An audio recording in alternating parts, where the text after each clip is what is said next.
할렐루야. 하나님께서 우리 대림교회를 특별히 참 좋은 교회에서 위대한 교회로 이 시대에 놀라운 부흥의 현장으로 역사를 이끌어 가시는 줄로 믿습니다. 2000년대 들어섰을 때 미국의 스탠포드 경영대학원의 짐 콜린스 박사가 좋은 책을 썼어요. Good to Great. 좋은 기업을 뛰어넘어서 위대한 기업으로. 저는 그 책을 읽다가 너무 도전을 받아가지고 이것은 닥터 짐 콜린스가 써야 될 책이 아니라 내가 써야 되겠구나 그래서 좋은 신자에서 거인 신자로 아주 책을 잘 썼어요. 안 팔려서 문제였지. Good to Great. 저는 우리 대림교회는 이 지역에서 좋은 교회 정도가 아니라 위대한 교회인 줄로 믿으시면 아멘하십시오. 좋은 신자를 뛰어넘어서 거인 신자로 살아가는 여러분인 줄로 확신합니다.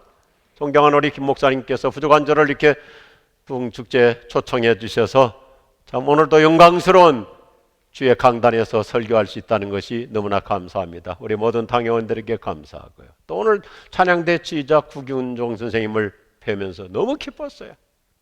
제가 극동방송 또 재단 이사인데 작년 가을 음악회 때 너무너무 감동적인 테너 참 좋았어요.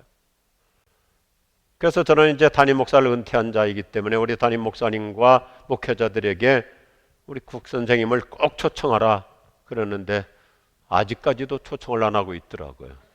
지구촌교회 회개할지어다. 어떤 분이 해외 출장을 갔습니다. 해외 출장이 아니라 일산 킨텍스 쪽으로 출장을 왔어요. 와가지고 주일이 됐습니다. 예배를 드려야 되겠는데 이쪽 지역을 전혀 모르니까 호텔에서 택시를 부탁해서 택시를 타고는 택시 기사한테 이렇게 부탁했습니다. 선생님, 저를 일산 지역에서 가장 훌륭한 교회, 가장 좋은 교회로 데려다 주십시오. 전혀 이쪽 지리를 모르니까 킨텍스에서 여기까지 오는데 오다 보니까 큰 교회들도 있는 거예요. 대형 교회들도 있는 거예요. 그런데 택시가 계속 지나가니까 이분이 물어봤어요. 혹시 이 사람이 내가 외지에서 왔다고 택시 요금 많이 받으려고 바가지 씌우려고 이렇게 멀리 데리고 가는 건가? 그래서 아니 기사님, 왜 저기도 큰 교회가 있고 저기도 대형 교회가 있는데 나를 도대체 어디까지 데리고 갑니까? 왜 나를 멀리까지 데리고 갑니까? 택시 기사가 기가 막힌 얘기를 합니다. 선생님께서 제 차를 타실 때 이 지역에서 가장 좋은 교회, 가장 훌륭한 교회를 데려달라고 그랬잖아요. 왜 그랬다고? 택시기사가 말합니다. 저는 예수를 안 믿습니다. 저는 교회를 안 다닙니다. 그런데 기사를 하다 보니까 많은 사람들이 예배를 마치고 나오는데 대부분 다 그렇게 역동성도 없고 활력도 없고 또 그렇게 에티켓도 없는데 제가 선생님을 모시고 가는 대림교회 성도들은 예배 마치고 나올 때 얼굴이 밝고 환하고 늘 행복한 모습입니다. 그래서 제가 선생님을 대림교회로 모시고 가는 것입니다. 아멘 두었다가 언제 하려고 그래요? 집에 가서 화장실에서 하려고 그럽니까? 우리 대림교회는 굿투 그레이스, 좋은 교회를 뛰어넘어 위대한 교회, 행복이 넘치는 교회, 하나님의 은혜가 흘러넘치는, 은혜의 강수가 흘러넘치는 교회인 줄로 믿으시면 아멘 하십시오. 우리 하나님께 영광의 박수 올려드리죠.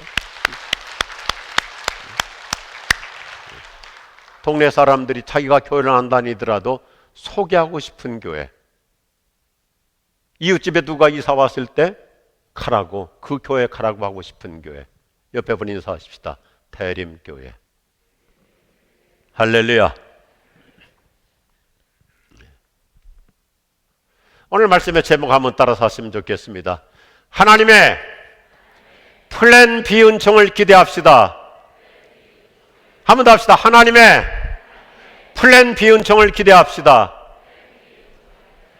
지난날 제 인생을 돌아보더라도 제 계획대로 내 뜻대로 나의 모든 인생의 어떤 청사진 마스터 플랜대로 된 게 의외로 많지가 않아요. 저는 특별히 비전과 리더십에 대해서 공부를 한 사람이기 때문에 제가 목회를 하더라도 교회를 개척하더라도 나름대로 10개년 계획 1차 10개년, 2차 10개년, 3차 10개년 여러 가지 이런 쫙 마스터 플랜을 세우고 진행했지만 내가 세웠던 계획대로 잘 되지 않았더라고요. 그런데 돌이켜보면 내 인생이 내 뜻대로 되지 않은 것이 훨씬 더 잘된 일들이 많아요. 공감이 되시거나 동의하시면 아멘 하십시오. 내가 생각했던 대로 안 된 것이 실패가 아니라 하나님은 훨씬 더 좋은 계획으로 그분의 방안, 그분의 방법, 그분의 훨씬 더 좋은 그분의 섭리로 우리 인생을 이끌어 가십니다. 이것을 하나님의 플랜 B 은총이라는 용어로 명명할 수 있습니다. 하나님의 플랜 B 은총. 하나님은 더 나은 대안으로 내 인생의 프로세스를 이끌어 가십니다. 믿으시면 아멘 하십시오. 이 플랜 B라고 하는 용어는 원래가 경제 용어예요. 크루거만이라고 하는 경제학 교수가 만든 단어입니다. 아시아 경제 위기 극복을 위한 처방으로 내놓았던 대안인데, IMF 우리나라도 얼마나 뼈저리게 겪었습니까? 경제 한파. 이 IMF 국제통화기금 미국 재무부가 따랐던 플랜 A 고금리 정책, 요즘과 같은 고금리 정책, 긴축 재정 정책의 실패를 만회하기 위해서 대안으로 플랜 B를 제시했던 것입니다. 저는 플랜 B라고 하는 용어를 성경적으로 해석할 때 참 좋은 표현이라고 생각해요. 우리의 구상이나 나의 계획, 나의 나름대로의 자기 청사진의 플랜 A라면 하나님이 갖고 계시는 훨씬 더 좋은 그분의 보관, 그분의 섭리, 그분의 계획이야말로 플랜 B도 될 수 있고 플랜 C도 될 수 있고 내 인생 살아가면서 70년, 80년, 90년, 100년 플랜 Z까지도 하나님은 내 인생을 지금보다 훨씬 더 나은 미래 지평으로 인도해 가실 줄로 믿습니다. 이게 하나님의 플랜 B 은총이에요. 나보다 더 나은 대안으로 내 인생을 이끌어 가시는 하나님. 그래서 우리 예수 믿는 사람은 어떤 상황에서도 여유를 갖고 살 수 있어야 돼. 뭐 조급할 거 없어요. 다급할 거 없어요. 너무 그렇게 긴장하고 초조해할 거 없어요. 왜냐하면 나를 위해서 독생자 예수님을 십자가에 못 박혀 죽게까지 하신 하나님께서 하나님이 나의 아버지시라면 자녀된 내 인생 그분의 손에 달려있는 줄로 믿으시면 아멘 하십시오. 예수 믿는 사람은 배짱을 가지고 살아야 되는 거예요. 여유가 있어요. 조마조마할 필요가 없어요. 안절부절 못해 할 필요가 없어요. 성경에는 보면 하나님의 플랜 B 스토리로 즐비해요. 야곱은 형을 속여가지고 아버지를 속여서 장자권의 복을 받아가지고 자기가 완전히 호래호식할 줄 알았지만 그건 그의 인생 플랜 A였지만 하나님은 야곱으로 하여금 20년 30년 동안 완전히 나그네 인생, 머슴살이 인생이라고 하는 플랜 B를 통해서 그를 사람 만들고 그를 새로운 인성 DNA를 만들어 가지고 이스라엘로 바꿔주시는 하나님의 플랜 B가 야곱으로 하여금 성화 인생으로 만들어 주신 거잖아요.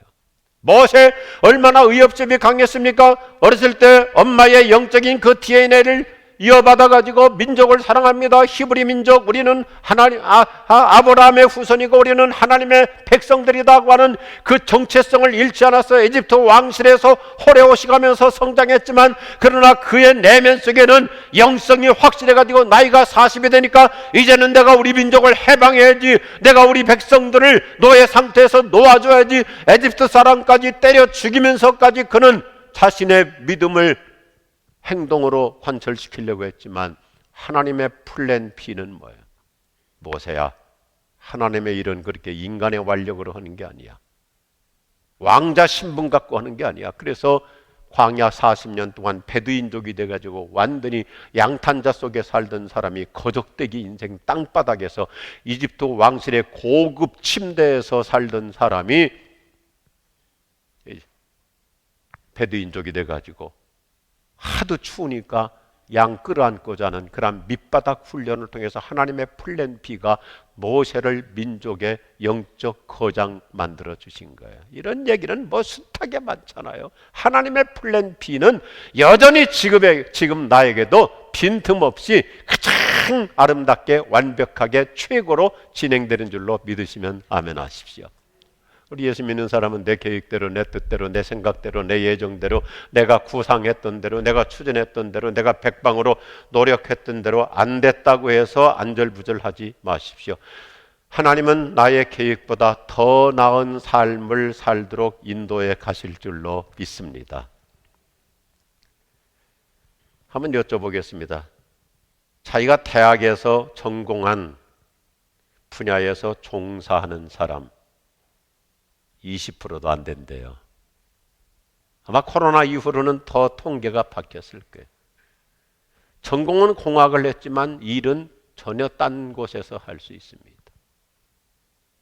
전공은 미술을 했지만 전혀 다른 분야에서 사업할 수도 있습니다. 영문학을 했든지 불문학을 했든지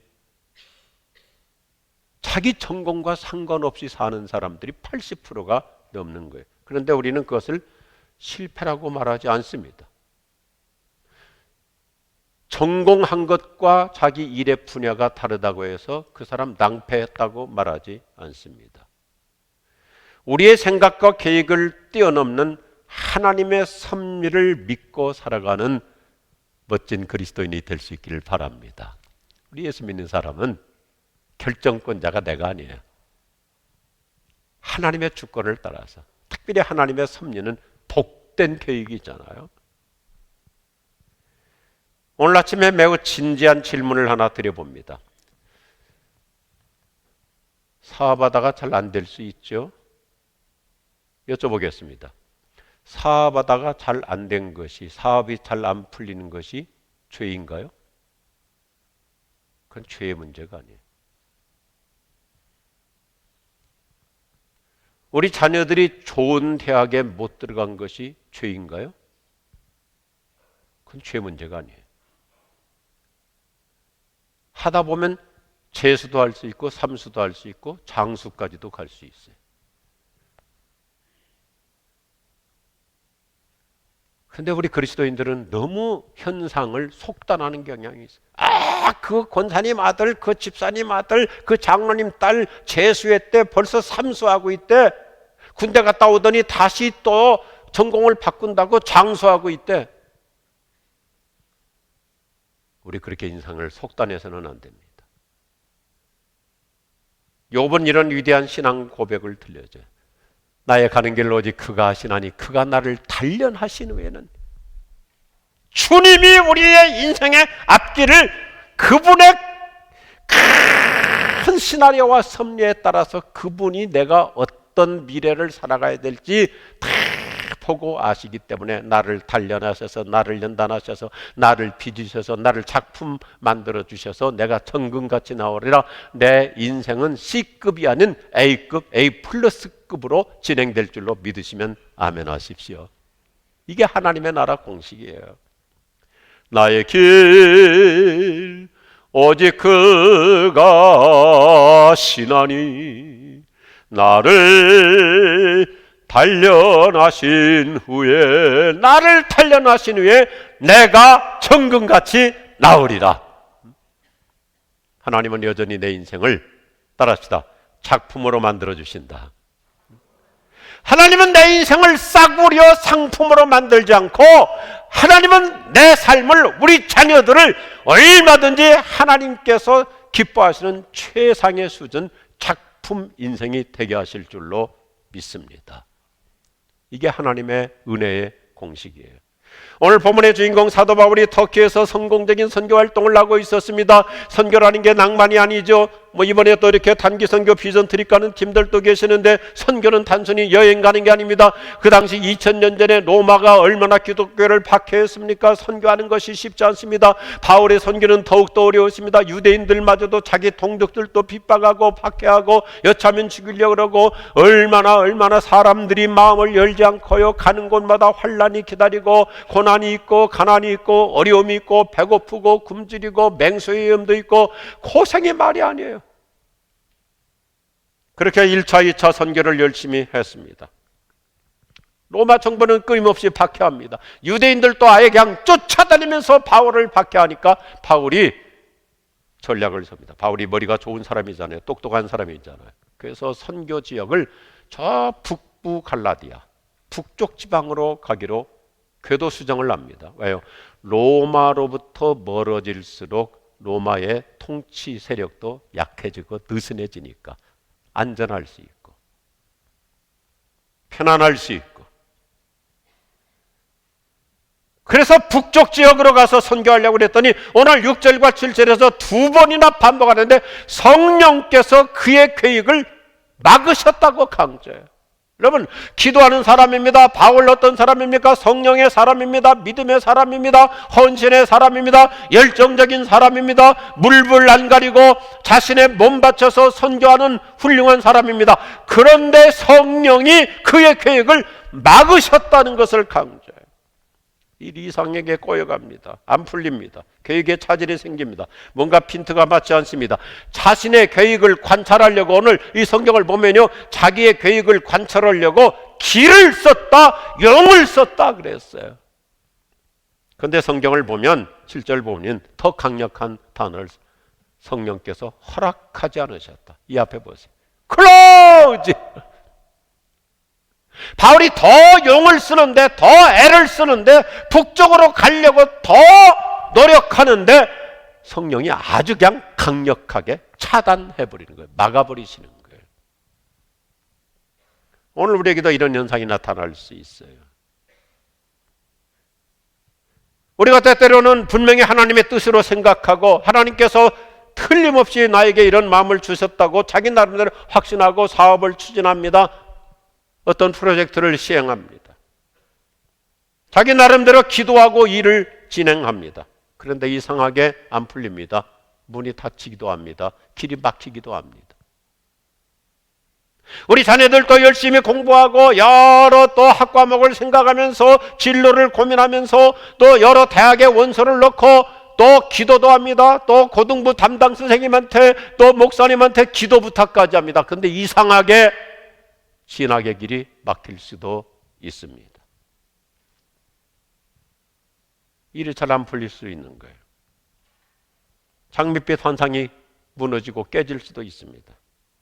이런 현실에 대해서 잠언 16장 1절은 아주 중요한 메시지를 주죠.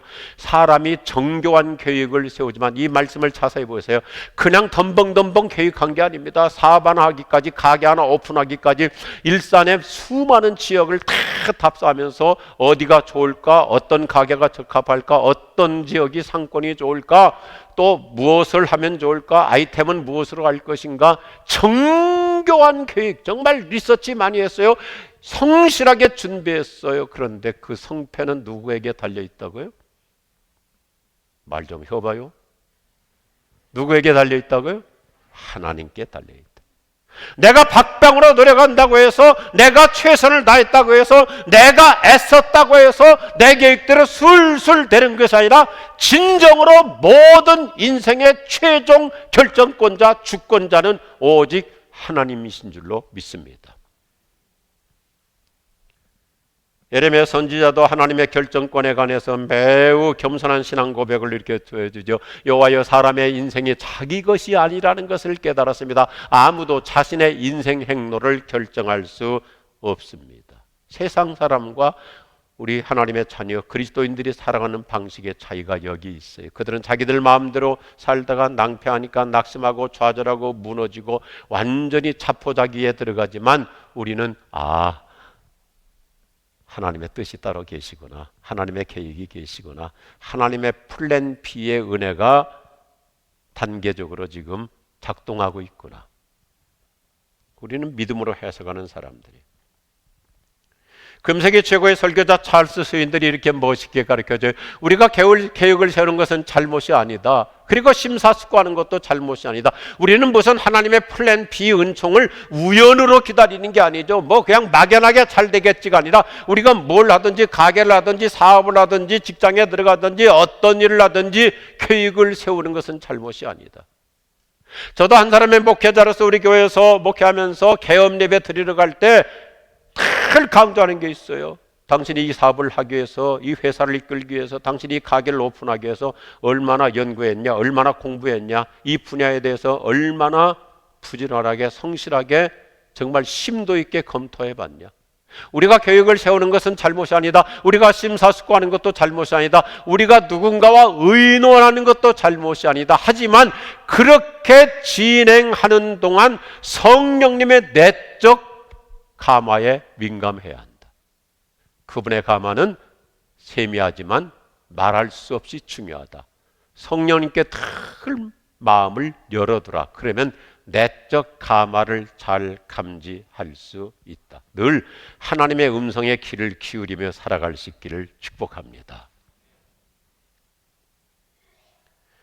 그래서 우리는 하나님의 플랜 B의 은총, 하나님의 플랜 B의 축복을 늘 기대하면서 살아가야 되는 거예요.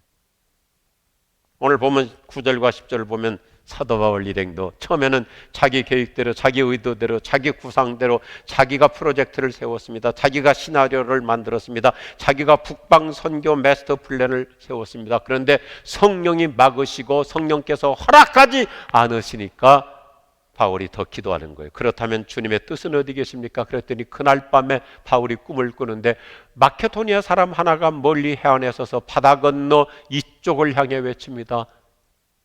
바울 선교사님, 마케도니아로 건너와서 우리를 도와주십시오. 우리가 흔히 말하는 마게도니아 환상입니다. 하나님의 나라의 새로운 비전을 보여주시는 거예요. 오늘 나를 향한 하나님의 플랜 B의 축복, 바울에게 2000년 전에 하나의 표상으로 샘플로 보여주신 것으로 옛날 얘기가 아니라 오늘 나에게도 하나님께서는 어떤 플랜 B의 은혜, 내 인생의 미래 지평을 하나님은 얼마나 더 나은 상태로 이끌어 가실 것인가. 첫 번째 같이 해보죠. 하나님은 차선보다는 최선으로 은혜를 주십니다. 차선보다는 최선으로 은혜를 주십니다. 일단 아멘 하시기 바랍니다. 바울의 선교 사역 여정에서 소아시아 중부 도시 갈라디아에 계속 머물고 있었습니다. 그런 선교를 잠깐 좀 멈추려고 했습니다. 자신의 건강상 이유를 핑계 삼아가지고 좀 편안한 곳, 안전한 곳 북쪽으로 가서 조금 널널하게 안주하면서 선교하려고 했습니다. 그래서 갈라디아서 4장 13절에서 바울은 이렇게 솔직하게 자기 얘기를 털어놓습니다. 자기 몸에 병들어서 잠시 좀 멈출 수밖에 없었다. 쉬고 싶어서 그랬던 것입니다. 자기는 세계 선교에 거대한 소명을 부여받은 자였지만 일신상의 이유로 선교 방향을 북쪽으로 정했던 거예요. 그리고 로마의 핍박으로부터 좀 멀리 떨어질수록 안전하기 때문에 자기 나름대로 계획을 세웠던 것입니다. 그런데 하나님은 그의 진로를 막으시고 마케도니아로 건너가라고 하시면서 이때부터 사도행전 16장은 대단히 중요한 터닝 포인트를 이룹니다. 새로운 변곡점을 이루는데 사도행전 16장부터 이제는 3인칭에서 1인칭으로 단어가 바뀌어요. 우리라는 단어를 써요. 위너니스 세올로지라고 하는데 우리가 무슨 얘기냐면 바울아, 너 건강이 그렇게 걱정돼서 선교를 좀 쉬면서 하려고? 너 핍박이 좀 힘들어서 멀리 로마로부터 이렇게 비껴가고 도망가려고? 몸이 아프다는 핑계 가지고 이렇게 이제 인생을 좀 이렇게 널널하게 살려고 그러니? 그건 너의 계획인데 내 계획이 너 생각보다 나을 거야. 우리가라는 단어는 뭔가요? 참 성경은 멋있어요. 누가복음과 사도행전을 누가 썼나요? 이 쉬운 질문 앞에 대답을 망설일 필요가 없죠. 누가복음을 누가 썼죠? 누가는 어떤 사람이에요? 첫째, 로마 시민권자, 지식인이에요. 거기다가 가장 중요한, 바울에게 가장 필요한 메디컬 닥터, 의사예요. 보세요. 사도 바울과 지적 수준이 등급이 같아야 선교 통역을 할 수 있죠. 바울이 얼마나 훌륭한 지식인입니까? 우리 김명호 목사님 같은 신지식인. 그리고 로마 시민권이 있어야 어디든지 다닐 수 있죠. 거기다가 바울은 치명적인 병이 있잖아요. 약함이 있잖아요. 그러니까 하나님께서 바울에게, 바울아, 너 건강 때문에 이렇게 좀 피하고 싶다고, 로마로부터 멀어지고 싶다고, 내가 너에게 너 못지않은 좋은 파트너를 붙여줄게. 더군다나 너의 건강을 평생 돌볼 수 있는 메디컬 닥터, 의사를 붙여줄게. 그리고 너와 똑같은 기도의 사람이고 성령의 사람, 누가? 우리 너무 잘 알잖아요. 누가복음 사도행전 처음부터 끝까지 강조하는 것이 뭐예요? 그는 기도하는 사람이고 성령의 사람이고 과학자이지만 기적을 믿는 사람이고. 야, 참 성경은 멋있어요. 하나님은 언제나 내 생각보다 더 나은 대안으로 내 인생의 미래를 이끌어 가실 줄로 확신하시기 바랍니다. 이 아침 여유를 가지십시오. 내 인생을 차선에서 최선으로 등급을 높여주시는 거예요. 이게 하나님의 플랜 B 은총이에요. 때때로 하나님은 내가 당한 어려움, 낭패, 실패, 고난, 아픔, 상처, 시험거리, 때로는 치명적인 병, 그런데요, 하나님은 그 다음 플랜 B가 계세요. 나를 망하게 하시려고 하는 게, 나를 완전히 묵사발 만드시려는 것이 아니라 오히려 나 같은 연약함을 통해서, 나의 문제를 통해서, 나의 실패를 통해서, 나의 낭패를 통해서, 나의 무능력함을 통해서 그분의 능력을 나타내고 그분의 위대하심을 보여주고 그분의 영광을 나타내고 하나님을 높이며 살아갈 수 있는 내 인생의 등급을 하나님께서 작품으로 만들어 가실 줄로 믿으시면 아멘 하십시오. 이게 우리 그리스도인들의 영적인 다이내믹스예요. 여유예요. 하나님은 나보다 더 좋은 보관을 갖고 계세요. 다시 한번 설명할게요. 바울도 사람인지라 지쳤어요. 힘들어요. 핍박 생각하니까 이제는 막 그만 좀 받고 싶어요. 쉬고 싶어요. 그래서 북쪽으로 가려고 그러니까 하나님은 서쪽으로 가라 그러면서 그냥 하나님은 막무가내로 몰아붙이지 않고 누가라고 하는 최고의 사람을, 파트너를 붙여주시는 거예요. 지식인이죠. 로마 시민권자죠. 성령의 사람이죠. 의사이죠. 바울에게는 최상의 사람. 그래서 우리 염려하지 마세요. 미래에 대해서 너무 그렇게 회의적으로 부정적으로, 전 세계가 지금 뭐 경제 한파가 어떻고 경제 공황도 올 수 있고 곤두박질 될 수 있고 경제 쓰나미가 올 수 있다. 세상은 그렇게 말하지만 하나님은 우리 믿는 사람들에게는 이스라엘 백성들이 에집트에 가서 기근이 있고 흉년이 있고 큰 재난이 있지만 고센 땅은 하나님의 돌보심에 있듯이 내 인생은 하나님의 완벽한 시나리오, 그분의 최상의 축복 플랜 B, 플랜 C, 플랜 D에 의해서 내 인생은 주도면밀하게 주님이 이끌어 가실 줄로 믿습니다. 너 근심 걱정 말아라. 왜요? 주 너를 지키리. 여기 기웃거리지 마세요. 주 날개 밑에 거하라. 왜요? 주 너를 지키리. 주 나를 지키리. 아무 때나 어디서나 무슨 일을 만나도 어떤 소용돌이에서도 주 나를 지키리. 늘 지켜주시리.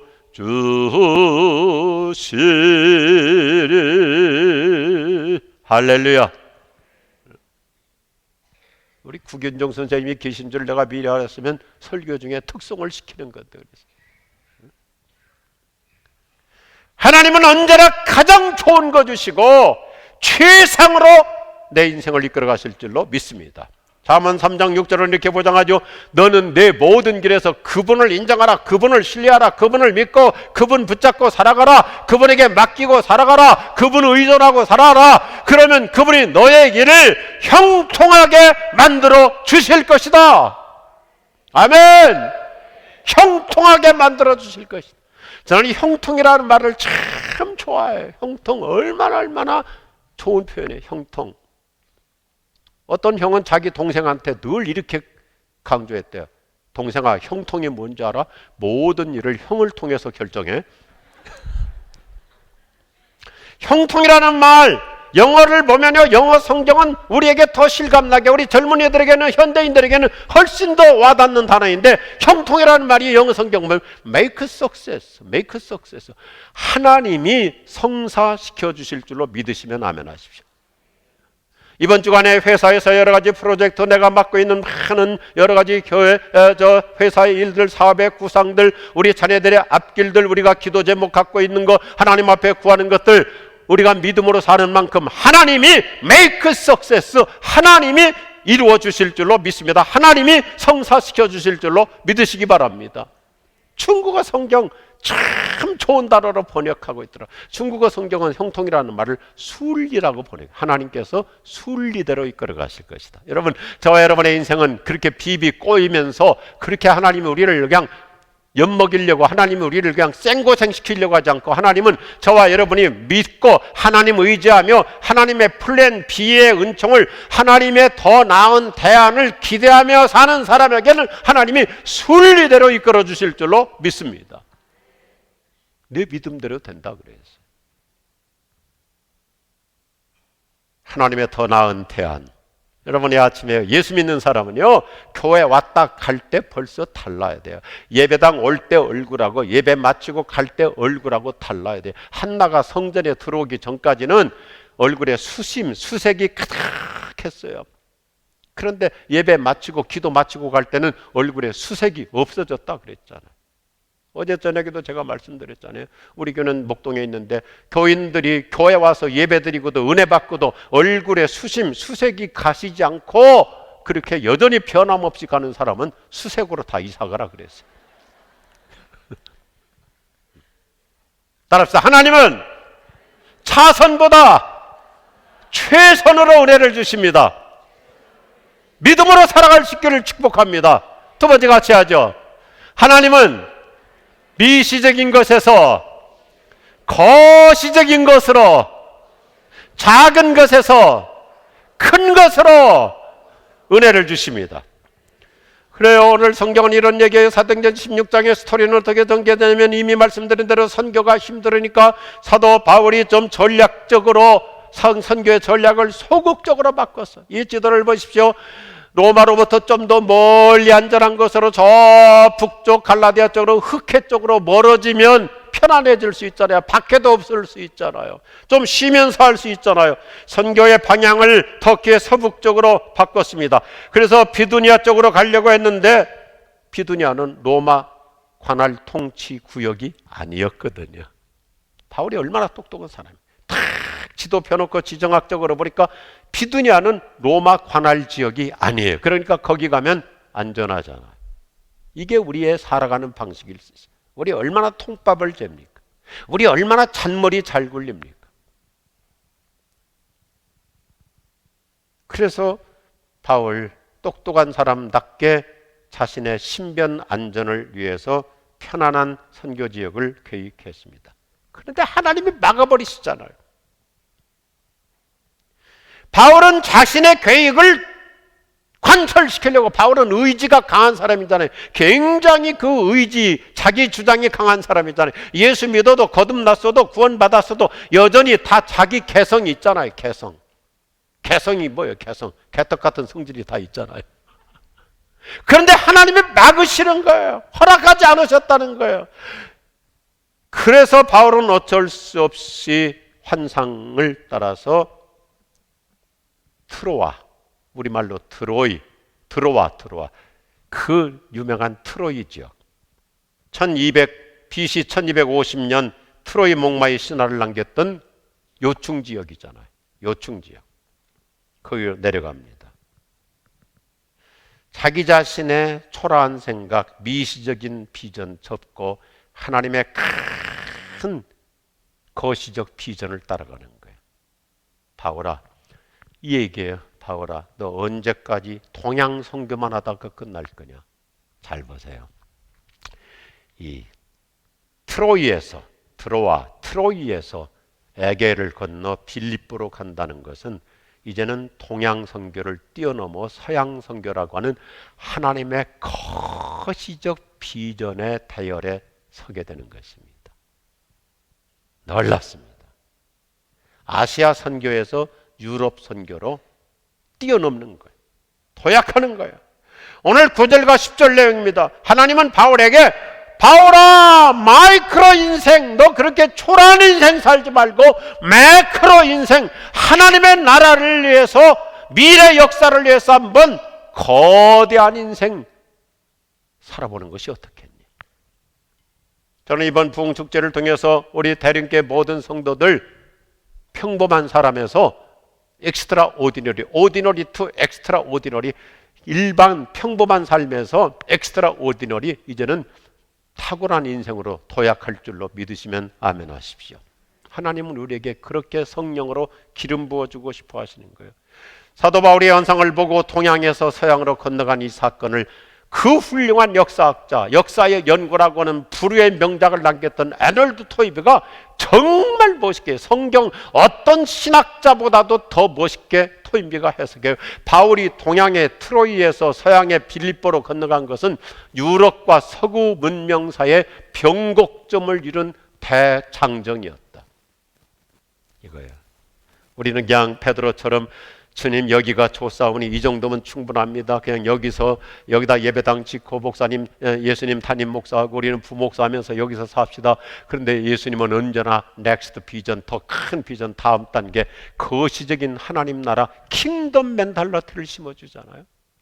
대림교회라고 하는 이름 그대로 하나님 나라의 큰 숲을 이루는 이러한 놀라운 도약이 2023년 봄 부흥회와 함께 새 역사의 지평을 향해서 비상해 갈 수 있기를 축복합니다. 그래요. 동양에서 서양으로 건너간 거예요. 빌립보는 얼마나 중요한 지역이냐면 이 중동, 아시아 중동 전체 지역을 통솔하려고 빌립보는 제2의 로마라고 별명이 붙었어요. 로마는 유럽 중심의 헤드쿼터라면 빌립보는 아시아권을 통솔하기 위한 교두보. 그래서 알렉산더 대왕이 빌립보 도시에다가 제2의 로마를 만들어서 자기 아버지 이름을 따라서 필립스, 자기 아버지 이름을 따라서 빌립보라고 하는 명칭을 지은 것입니다. 자, 간단한 메시지로 정리해보고자 합니다. 이렇게 바울은 작은 생각 가지고 자기 개인 중심 가지고 선교지를 옮기려고 하니까 하나님은 더 큰 그분의 시나리오, 그분의 그림 가지고 바울아, 동양 선교 저 구퉁이로 숨으려고 하지 말고 이제는 바다를 건너서 서양 선교, 유럽을 향해서 저 스페인까지도 갈 수 있고, 바울이 이때 건너감으로 해서 바울의 모든 세상이 달라지잖아요. 로마까지가 그의 목적지였었는데 더 커지잖아요. 로마뿐만 아니라 로마서에 보면 우리말로 옛날 번역이라서 서바나, 스페인까지 가고 지브랄터 땅끝까지 가게 되고요. 세상이 달라지는 거예요. 여러분, 내가 생각했던 대로 잘 안 될 수 있습니다. 내가 예정했던 대로 잘 안 풀릴 수 있습니다. 나의 계획 이상에 꼬일 수 있습니다.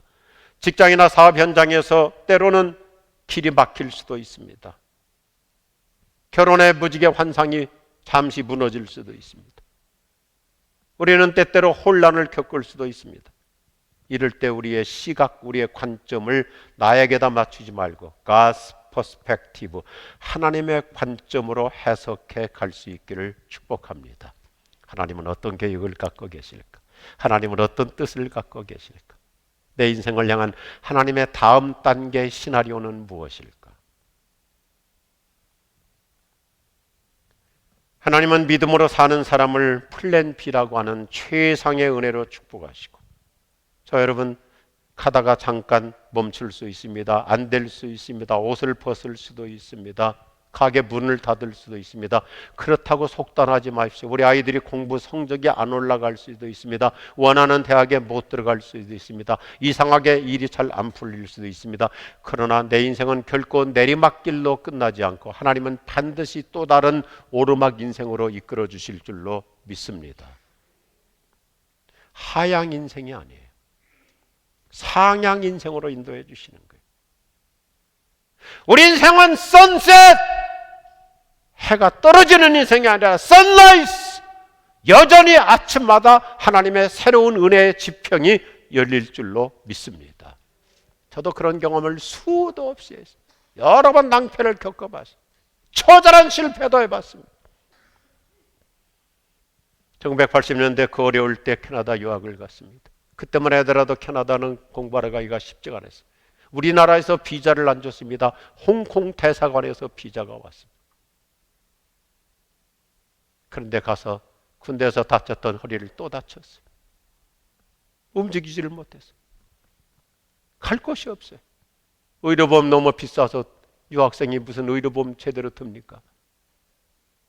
하루에 $100씩 병원비를 내야 되는데 감당할 길이 없어요. 휠체어를 타고 움직이지 못하고 처절한 쓴잔을 마시고 돌아올 때 내가 짐 하나 쌓지를 못합니다. 선진국일수록 그런 시스템이 잘 돼 있잖아요. 캐나다 경찰들이 다 내 가방 싸주고 공항 티켓팅 다 해주고 공항까지 실어주고 화장실 갈 때 들어와서 다 도와주고. 그때는 토론토에서 한국까지 오는 직행이 없어요. 디트로이트를 거쳐서 오는데 디트로이트에서 트랜짓 할 때 미국 공항 그 요원들이 경찰들이 또 다 도와주고 화장실 도와주고 짐 붙여주고 태워주고. 그때는 김포공항이에요. 휠체어를 타고 왔어요. 얼마나 낭패입니까? 얼마나 실패입니까? 인생 여기서 끝나는 거 아니에요.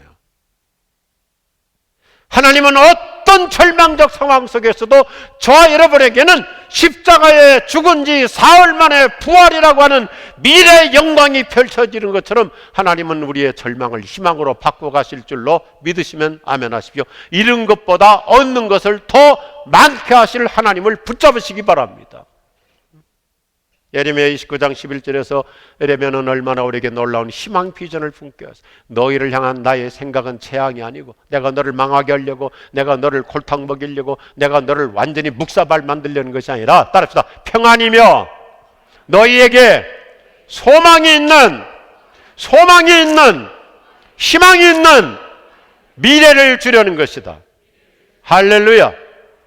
내 계획은 C급 수준에 불과할 수 있어. 나름대로 최선 다했지만 내 나름대로 자기도 다 노하우가 있고 자기도 경력이 있고 자기 나름대로 전문성이 있고, 그런데 아무리 인간이 발버둥쳐도 내 수준은 C급, B급인데 하나님은 여전히 저와 여러분을 A급, A+급으로 이끌어 가실 줄로 믿으시면 아멘 하십시오.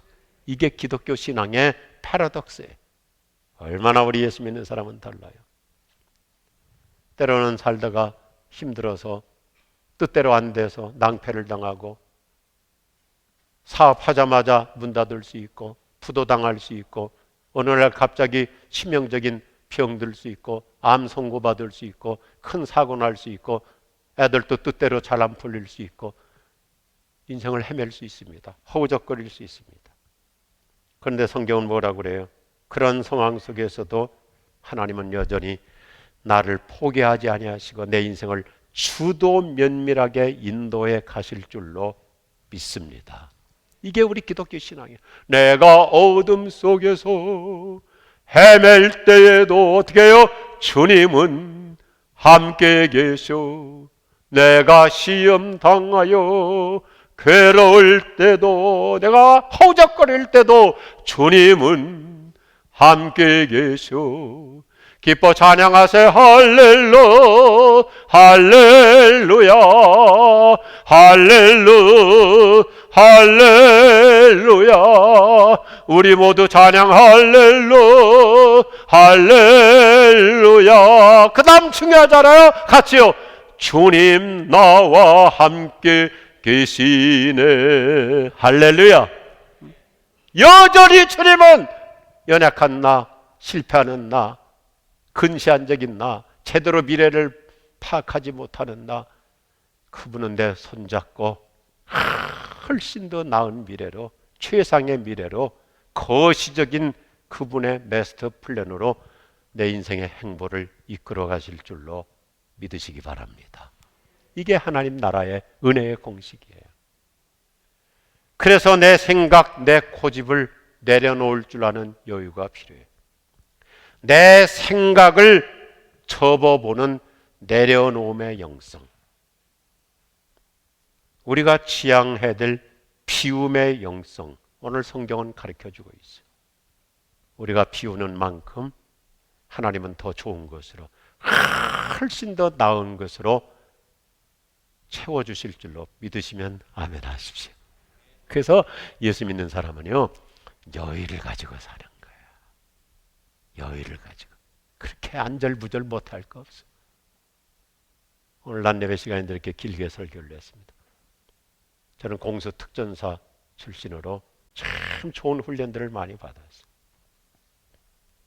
우리 예수 믿는 사람은 어떤 위기에서도 하나님이 함께 계시니까. 성경 뭐라고 그래요? 아까 찬송, 주님 나와 함께 계시네.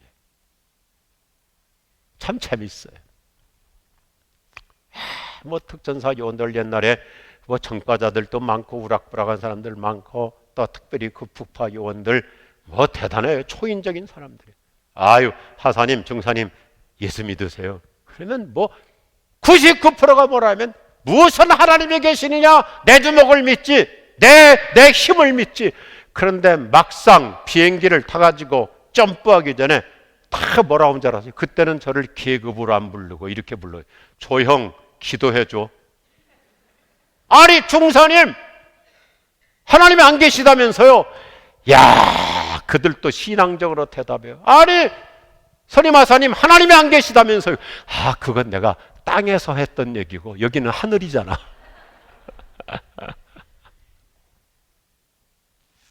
우리 여단장도 완스타인데 여단장도 저한테 그랬어요.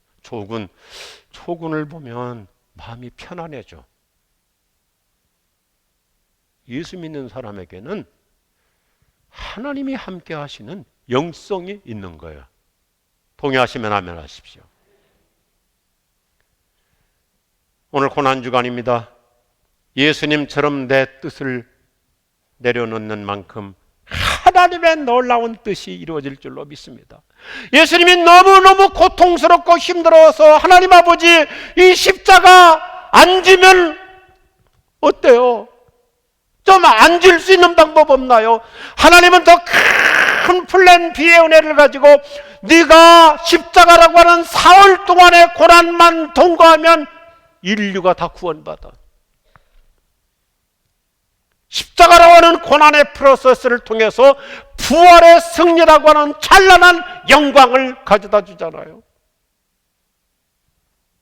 내가 만들어봤자 상품 수준이에요. 내 인생. 하나님이 만드시면 내 인생, 따라합시다, 작품이 된다. 하나님이 은혜 주시면, 이 층도 하십시다. 하나님이 은혜 주시면 내 인생 명품이 된다. 하나님의 은혜로 우리 인생은 브랜드 가치가 달라져요. 부가가치가 높아지는 거예요. 아무리 어둡고 암담한 상황에서도 자 여러분, 하나님의 플랜 B의 은혜, 플랜 C의 은혜, 그분의 또 다른 하나님의 플랜 T의 역사는 변함없이 내 앞길에서 진행될 줄로 믿으시면 아멘 하십시오. 그래서 차선보다 최선으로 이끌어 가시고 초라한 미시적 인생이 아니라 거시적인 인생으로 하나님께서 더 나은 인생, 더 큰 은혜, 더 새로운 미래. 그래서 저는 플랜 B를 베스트라고 이렇게 해석해봐요. 플랜 B의 은총은 베스트의 은혜. 오늘 우리 모두에게 이런 하나님의 은혜의 역사가 변함없이 갈수록 더 나은 상태로 진행될 줄로 기대하며 살아갈 수 있기를 주의 이름으로 축복합니다.